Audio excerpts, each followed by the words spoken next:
নমস্কার বন্ধুরা, সকলকে মকর সংক্রান্তি বা পৌষ সংক্রান্তির শুভেচ্ছা। আজকে আমি তোমাদের সাথে পিঠেরই রেসিপি শেয়ার করব। একদম অসংখ্য ছিদ্রযুক্ত নরম তুলতুলে চিতই পিঠে কিভাবে একদম পারফেক্টভাবে খুব সহজে বাড়িতে বানাতে হবে, একদম স্টেপ ধরে ধরে দেখাবো। তো ভিডিওটা কোথাও স্কিপ না করে শেষ পর্যন্ত দেখতে থাকো। চিতই পিঠে তৈরি করার জন্য যেটা প্রথমেই লাগে সেটা হচ্ছে বিউলির ডাল বা কলাইয়ের ডাল। তো এখানে দেখো বিউলির ডালটাকে মোটামুটি 6 ঘন্টা মতো ভেজানো ছিল। তো এবার এটাকে বেটে নেব আমরা। তো এখানে আমরা বিউলির ডাল বা কড়াই ডালটাকে বেটে নেব। এখানে 100 গ্রাম ডাল রয়েছে। তো চলো ডালটাকে আমরা মিক্সারের মধ্যে বেটে নিচ্ছি।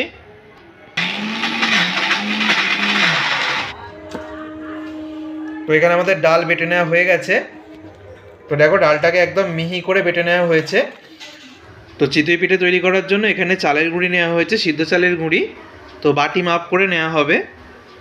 তো প্রথমে 1 বাটি চালের গুঁড়ি নেওয়া হলো, আর তারপরে আরও 1 বাটি,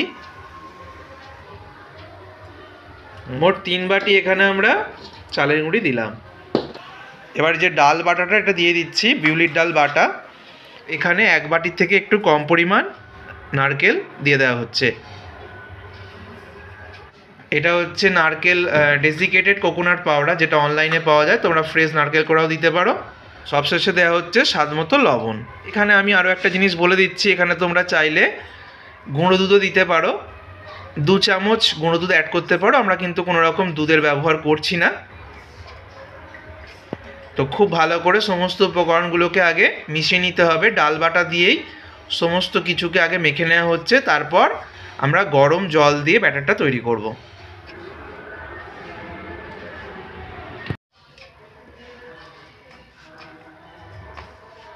এবারে দেওয়া হচ্ছে একদম ফুটন্ত গরম জল। প্রথমে 1 বাটি দেওয়া হচ্ছে, আরও 1 বাটি, মোট 2 বাটি এখানে গরম জল দেওয়া হলো। তো খুব ভালো করে ব্যাটারটাকে তৈরি করতে হবে। তো আরও 1 বাটি জল থেকে আমরা হাফ বাটির মতো জল দিলাম। হাফ বাটি জল দেওয়া হয়েছে, মোট 2.5 বাটি জল দেওয়া হয়েছে। এই ব্যাটারটা যত ভালো করে ফেটানো হবে চিতই পিঠেগুলো কিন্তু তত পারফেক্ট হবে। দেখো ব্যাটারের ঘনত্বটা তো ঠিক এরকম রাখতে হবে। আর এখানে আমাদের ব্যাটারটা বানাতে 2.5 বাটি টোটাল জল লেগেছে। মাটির যে পাত্রটাকে একদম লো ফ্লেমে খুব ভালো করে গরম করে নেওয়া হয়েছে, তারপরে তেল ব্রাশ করে নেওয়া হলো। এটাকে কিন্তু মুছে নিতে হবে অবশ্যই।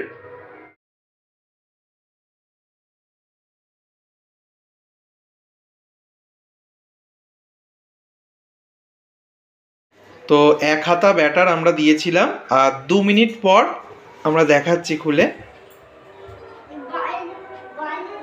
তো 2 মিনিট পর দেখো দেখো চিতই পিঠেটা কত সুন্দর হয়েছে। দেখো দেখো একদম কাছ থেকে দেখিয়ে দিচ্ছি কত সুন্দর ফুলেছে। ব্যাটার যদি পারফেক্ট থাকে একদম পারফেক্ট হবে। দেখো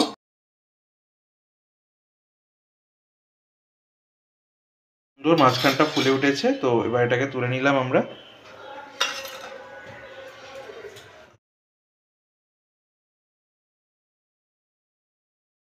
তো 1 হাতা ব্যাটার দেওয়া হয়েছে, এবার এটাকে ঢাকা দিয়ে দেওয়া হবে। আর একদম লো ফ্লেমে রেখে ঠিক 2 মিনিট পর আমরা ফিরে আসছি।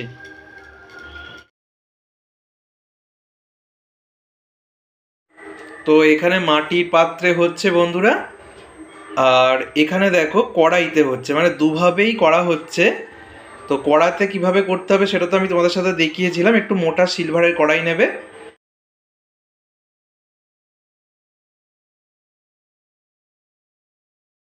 কতটা সুন্দর হয়েছে খালি দেখো, কড়াইতে পারফেক্ট ভাবে হয়েছে।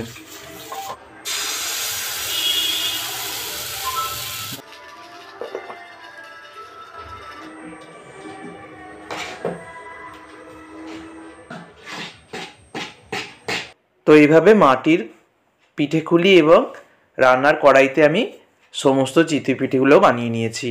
দেখো কত সুন্দর হয়েছে, একদম ফুলকো ফুলকো ছিদ্রযুক্ত চিতই পিঠে তৈরি হয়ে গেছে।